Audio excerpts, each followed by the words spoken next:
My name is Matt, and today I'm going to show you kind of a day in the life of what it's like to be a full-time eBay seller. I'm going to show you some of my shipping practices. I'm going to go to a thrift store. They're actually going to let me shop the back shelves before the stuff even gets out on the floor, which is pretty cool. First stop of the day is Lowe's. I'm going to pick up some boxes to ship stuff.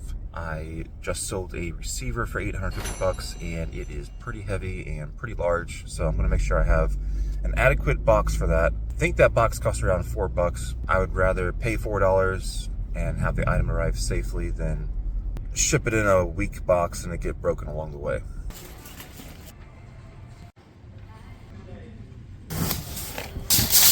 Well, that's what $70 worth of boxes looks like. Time to head home now and do the shipping.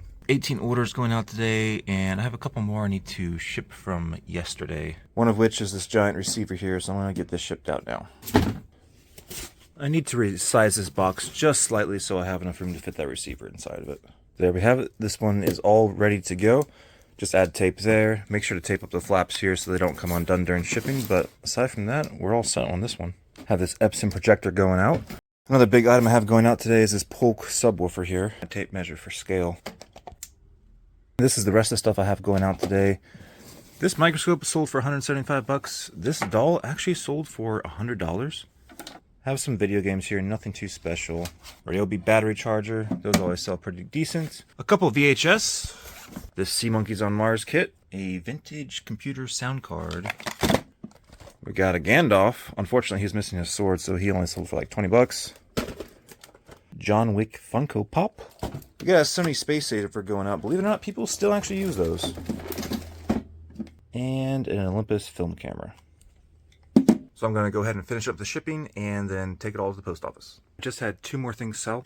It's this Nike underwear and this dye. This is everything I got going to the post office. I'm going to go to FedEx on the way to the gym and take that big stuff I was showing you earlier. Heading off to the thrift store now. This next part I'm going to narrate because the store was playing copyrighted music. I grabbed this MacBook. I'm just going to trade it to somebody that I know because I don't want to deal with resetting the password. These portable CD players always sell pretty well. Unfortunately, both of these did not work. I considered grabbing this picture frame, but I wasn't really seeing it sell for a whole lot of money, so I left it. These headphones go to those disc players, and they sell pretty okay all by themselves, so I grabbed them.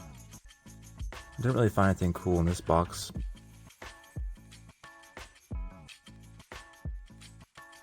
And then I decided to check that bag I grabbed out, and in it were 3 PS4 controllers. They were all in pretty rough shape, so they're not going to go for a ton of money, but 2 of them already sold for $15 a piece.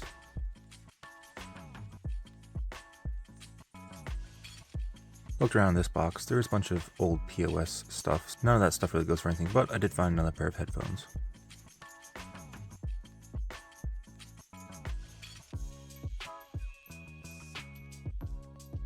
This camera actually already sold for 75 bucks, which was a lot more than I thought it was going to sell for.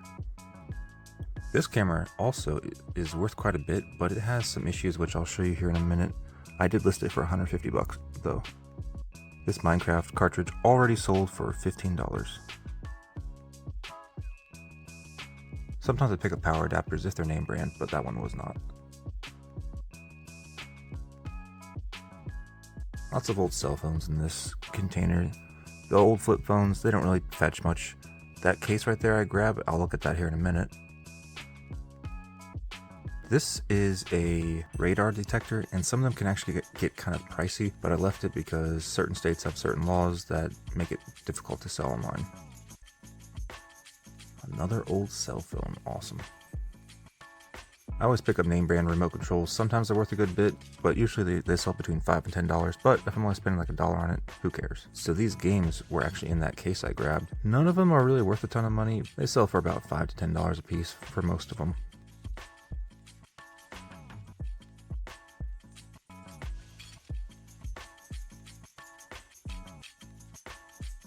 This Fitbit was actually brand new and sealed in the package, so I grabbed it.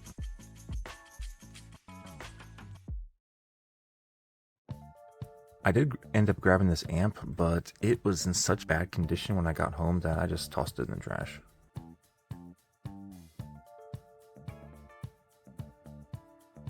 This Beatles sign was actually pretty cool.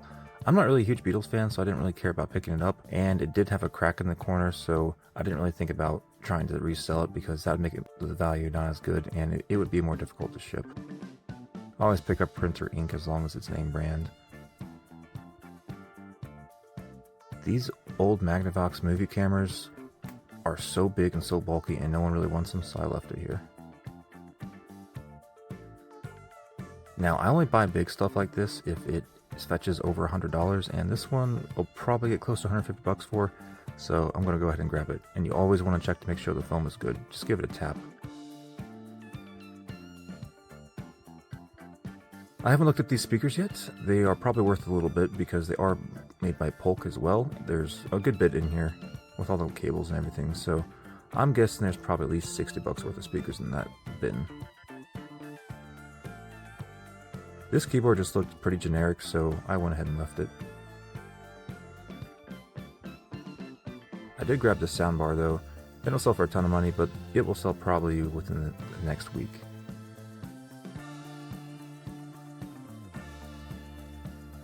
They let me look at these two record players, and I considered grabbing them, but they seemed like such low quality that I went ahead and left them. And I couldn't really find any sold comps on them either, so I decided not to deal with them.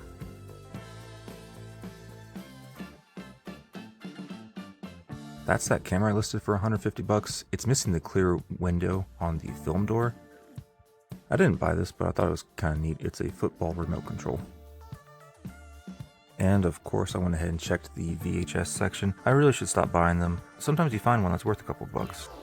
I did end up grabbing two, but they're not going to sell for more than like $5 a piece.